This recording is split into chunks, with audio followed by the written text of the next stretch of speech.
सभी को मेरा नमस्कार। मैं सुमन शर्मा आप सबका स्वागत करती हूँ बीए द्वितीय वर्ष के वस्तुनिष्ठ प्रश्न लेकर आज मैं आपके साथ ये यहाँ एक रिवीजन करवाने का उद्देश्य है। ध्रुवस्वामिनी के रचनाकार आपको पता ही जयशंकर प्रसाद है। ध्रुवस्वामिनी में कुल 3 अंक हैं। सम्राट समुद्रगुप्त के बड़े बेटे का नाम रामगुप्त और छोटे बेटे का नाम चंद्रगुप्त है। आप सब यही जानते ही हो, फिर भी एक फास्ट रिवीजन का उद्देश्य सिर्फ मेरा यहाँ पर है। वास्तविक प्रेम ध्रुवस्वामिनी किससे चंद्रगुप्त से करती थी।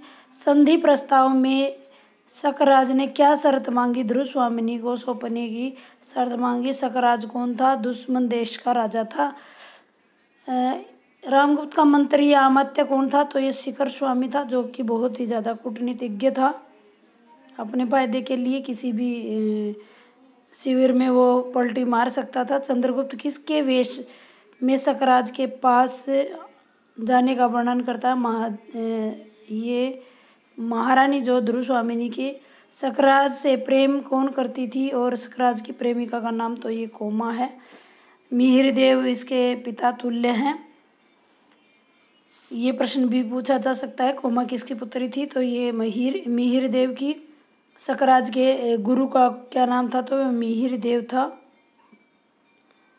किंगिल कौन था? तो ये गुप्त सम्राट के संधि प्रस्ताव स्वीकार करने का जो समाचार लेकर आया था वो किंगिल था। शकराज का गुरु मिहिर देव था।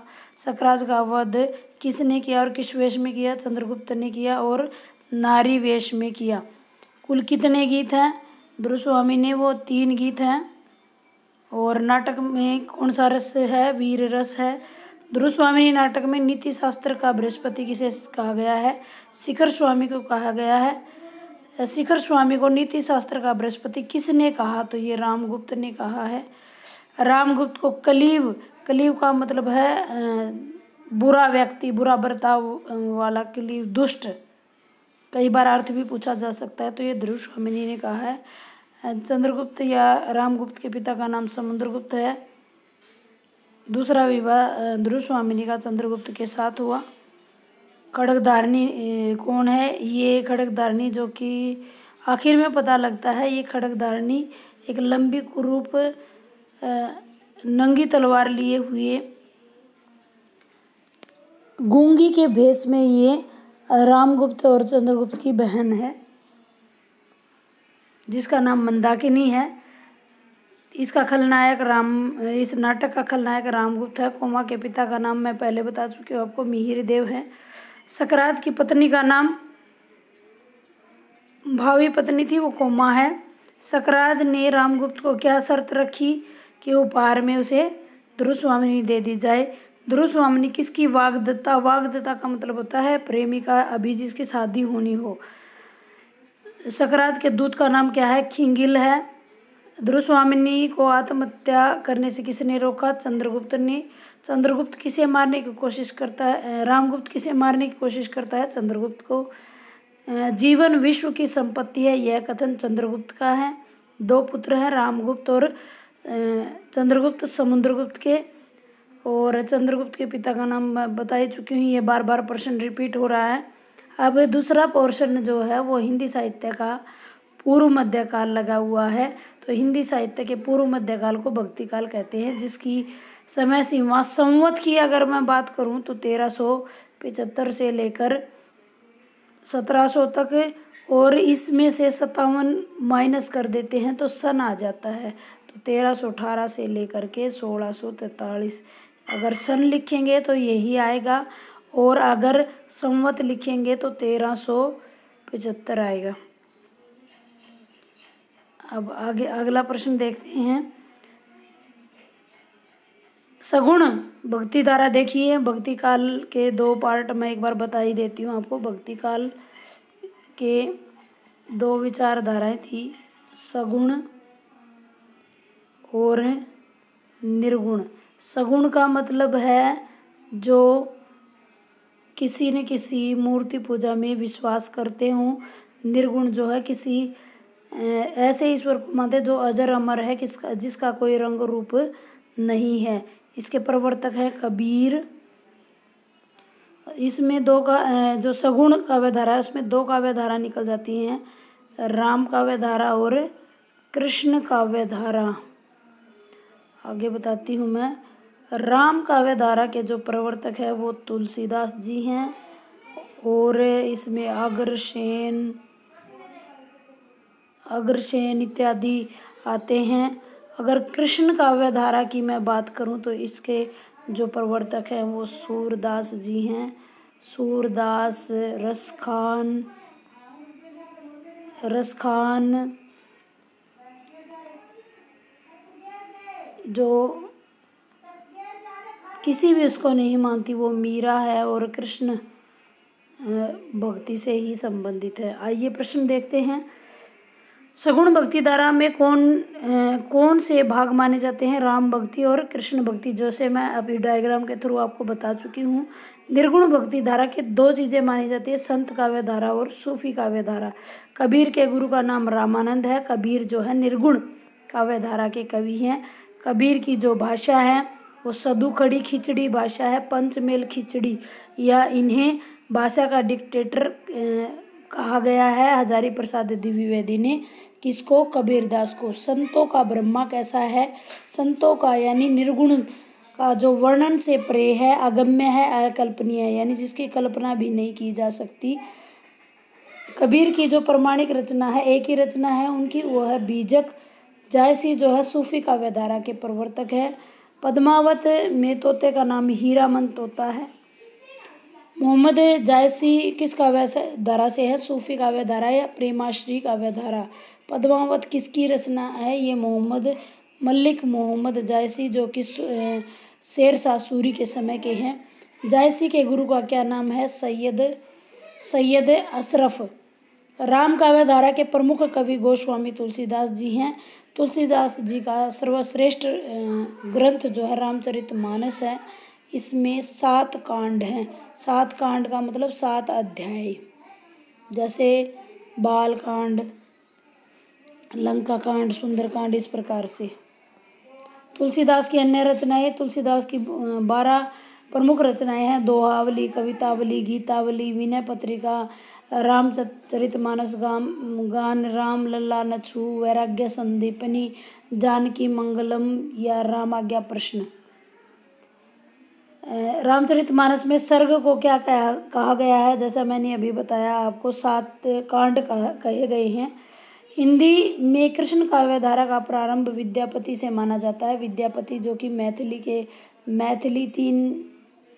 मैथिली, संस्कृत और हिंदी, ये तीनों ही भाषाओं में इन्होंने अपनी रचनाएं लिखी हैं। कृष्ण भक्ति धारा के प्रमुख अष्टछाप, देखिए अष्टछाप के 8 कवि थे और इसकी स्थापना 1565 ईस्वी में हुई थी। इसमें वल्लभाचार्य थे और वल्लभाचार्य के बेटे 4 पहले वाले, जिसमें सूरदास भी उनके शिष्य रहे हैं। 4 जो है वल्लभाचार्य के और 4 जो है विठलाचार्य के शिष्य रहे हैं। विठलाचार्य वल्लभाचार्य का पुत्र था। सूरदास, कुंभनदास, परमानंद दास, चित स्वामी, गोविंद, चतुर्भुज दास और नंददास। कृष्ण भक्ति धारा के सर्वश्रेष्ठ कवि जो हैं वो सूरदास जी हैं। राजस्थान में किस राजरानी को श्री कृष्ण की प्रेमिका कहा जाता है? मीराबाई। सूरदास के काव्य में किन रसों की वात्सल्य रस और श्रृंगार रस की प्रधानता थी?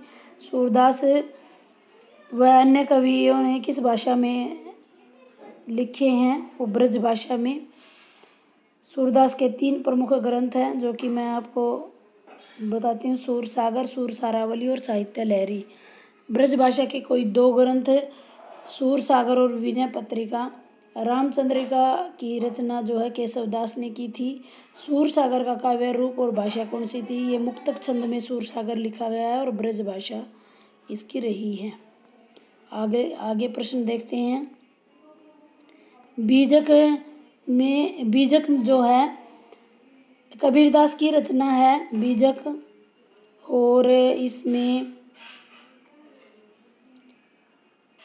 खिचड़ी सदु खिचड़ी भाषा में साखी शब्द और रमैनी तीन ही चीज़ें लिखी गई है। साहित्य लहरी सूरदास की है। सन और संवत में कितने वर्षों का अंतर है, वो 57 वर्ष मैं पहले आपको बता चुकी हूँ। रामचरितमानस किसकी रचना है, तुलसी की है और 1574 ईस्वी में लिखी गई। मीरा के गुरु का नाम रविदास है, जिसको हम रैदास भी बोलते हैं, रैदास। मलिक मोहम्मद जैसी की प्रमुख रचना जो है वो पद्मावत है। कबीर किस काव्यधारा के कवि थे, निर्गुण काव्यधारा के। अब देखिए व्यवहारिक हिंदी शुरू होती है यहाँ से। किसने सारे देश को एक सूत्र में बांध दिया है, तो वो हिंदी है। संसार भर में जो हिंदी का स्थान है वो तीसरा स्थान है। पहला मैं एक बार बता देती हूँ आपको। पहली जो है मंदारिन भाषा है, दूसरी अंग्रेजी है, फ्रेंच है, और तीसरी हिंदी है। लेकिन आजकल नए सर्वों के अनुसार हिंदी ने दूसरा स्थान इसको ले लिया है। हिंदी की लिपि आपको पता ही है, देवनागरी लिपि है। किसने कहा था कि मैं हिंदी का तुर्क हूँ और हिंदी मेरा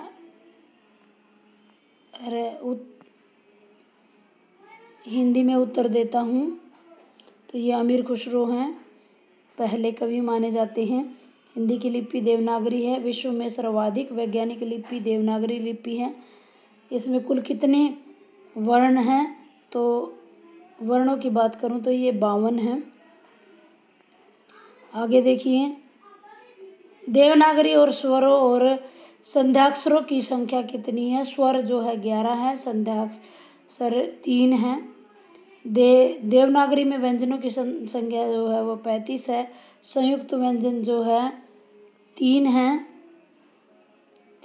श जो है क और श से मिलके बना है। त और र से मिलके बना है। और ज और य से मिलके बना है। हिंदी की पूर्वी उपभाषा जो है अवधी, बघेली, छत्तीसगढ़ी, मैथिली और भोजपुरी और मैथिली हैं। हरियाणा की राजभाषा का नाम हिंदी है। खड़ी बोली का जन्मदाता अमीर खुसरो को माना जाता है। हिंदी का कौन सा रूप सबसे अधिक प्रचलित है, वो खड़ी बोली है। क्या हिंदी की वर्तनी के लिए भारत सरकार ने कुछ नियम निश्चित किए हैं? यस, हाँ किए हैं। भाषा की परिभाषा, भाषा वह साधन है, ये भोलानाथ तिवारी की परिभाषा है जिसके द्वारा हम अपने भाव दूसरों को समझा सकते हैं और दूसरों के भाव सुनकर या पढ़कर स्वयं जान लेते हैं। भाषा की अभिव्यक्ति के 2 रूप हैं, लिखित और मौखिक। लिखित रूप की आधारभूत इकाई जो है वर्ण है। सबसे छोटी इकाई भी हम इसको कह सकते हैं। लिपि किसे कहते हैं? मौखिक ध्वनियों को अंकित किए जाने वाले चिन्हों की रूढ़ व्यवस्था को लिपि कहते हैं। हिंदी किस प्रकार की भाषा परिवार से है? तो ये भारोपई भाषा परिवार की भाषा है। देवनागरी लिपि में कौन कौन सी भाषाएं लिखी जाती है? हिंदी, मराठी और कोंकणी, गुजराती देवनागरी लिपि में है। हिंदी किस लिपि में लिखी जाती है और किस विदेशी भाषा की लिपि देवनागरी है? तो ये देवनागरी लिपि में लिखी जाती है और नेपाली की भी लिपि देवनागरी है। हिंदी को राजभाषा बनने का गौरव कब प्राप्त हुआ? तो ये राजभाषा बनने का इस बुक में जो है ये गलत दिया है। 14 सितंबर 1949 को राजभाषा बनने का गौरव प्राप्त हुआ। संविधान की किस धारा में कब राजभाषा पद के लिए योग्य घोषित किया गया? ये धारा 343 है और इसको 14 सितंबर 1949 को, और इसको जो अनाउंसमेंट है इसकी वो 26 जनवरी 1950 को ऑफिशियली रूप से कर दी गई थी। बोली किसे कहते हैं? बोली जो है सीमित क्षेत्र में बोले जाने वाली भाषा को बोली कहते हैं। संपर्क भाषा किसे कहते हैं? जिस भाषा का उपयोग विभिन्न भाषाओं को बोलने में आपसी व्यवहार के लिए भाषाभाषी लोग आपसी व्यवहार के लिए करते हैं, उसे संपर्क भाषा कहते हैं। संपर्क भाषा का प्रयोग कहाँ किया जाता है? संपर्क भाषा का प्रयोग सामाजिक कार्यों में लगभग स्वेच्छा और स्वाभाविकता से किया जाता है। राजभाषा किसे कहते हैं? जिसमें राज कार्य किया जाए। राष्ट्रभाषा किसे कहते हैं? जो भाषा सारे देश की सांस्कृतिक, राष्ट्रीय और भावात्मक स्तर पर एकता के सूत्र में जिसे बांध दे उसे राष्ट्रभाषा कहते हैं। हमारे देश में किन किन रूपों में पढ़ाई की जाती है? तो वो 3 प्रकार से की जाती है, मातृभाषा, प्रथम भाषा और द्वितीय भाषा। हिंदी की प्रमुख उपभाषाएं 5 हैं। पश्चिमी हिंदी, पूर्वी हिंदी, राजस्थानी, बिहारी और पहाड़ी। ये इस प्रकार दी गई हैं। आगे देख लीजिए पूर्वी में क्या क्या आता है।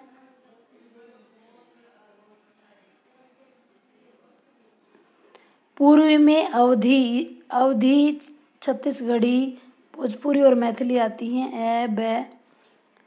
6 से आप याद कर सकते हैं इसको। पश्चिमी हिंदी में 5 आती हैं, हरियाणवी, खड़ी बोली, ब्रज, बुंदेली और राजस्थानी। उत्तर और दक्षिण में गढ़वाली और कुमाऊँ और दक्षिण में दक्षिणी हिंदी। व्याकरण की परिभाषा या व्याकरण किसे कहते हैं? भाषा का शुद्ध रूप से ज्ञान कराने वाले शास्त्र को ही व्याकरण कहते हैं। भाषा की सार्थक इकाई वाक्य है। सबसे छोटी इकाई पूछी जाए तो वर्ण है। विद्यालय का शुद्ध रूप जो है, देखिए विद्यालय इस प्रकार से है, द और यह जो आगे वाला है, यानी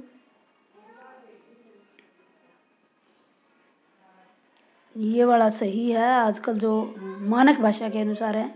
हिंदी शब्द का विकसित रूप यानी सिंधु से हिंदी आई है और सिंधु से हिंदू हुआ और हिंदू से हिंदी आई।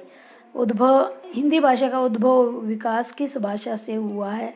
वो संस्कृत भाषा से हुआ है। अगर अपभ्रंश पूछा जाए तो सौर श्रेणी अपभ्रंश है इसका।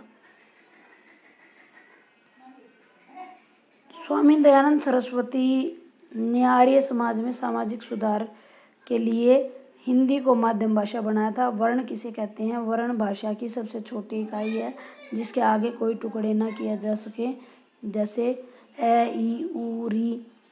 वर्णमाला किसे कहते हैं? वर्णों के समूह को, व्यवस्थित समूह को वर्णमाला कहते हैं। ये 52 वर्ण हैं और इन 52 वर्णों के जो क्रम दिया गया उसे वर्णमाला कहेंगे। वर्णों के कितने भेद हैं? वर्णों के 2 भेद हैं, स्वर और व्यंजन। स्वर किसे कहते हैं? जो बिना किसी अन्य वर्ण की सहायता से बोले जाए उन्हें स्वर कहेंगे, और जिनमें अन्य वर्णों की सहायता की आवश्यकता पड़े उन्हें व्यंजन कहेंगे। स्वर जो हैं 11 हैं और स्वरों के प्रकार 3 हैं। ह्रस्व का मतलब छोटे, ए, ई, उ, री ये 4 होते हैं। दीर्घ 7 होते हैं। प्लुत जो हैं वो आजकल खत्म हो चुके हैं। व्यंजनों को पहले स्पर्श व्यंजन जिसकी संख्या 5 है, कैसे लेकर मैं तक।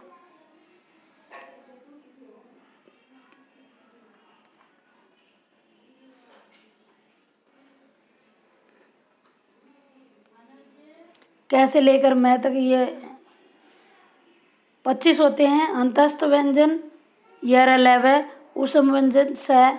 भाषा की सबसे छोटी इकाई वर्ण आएगा ना कि स्वर। और इस प्रकार से ये सारे आपके क्वेश्चन कंप्लीट होते हैं। उम्मीद करती हूँ रिवीजन वीडियो आपको पसंद आएगा। धन्यवाद।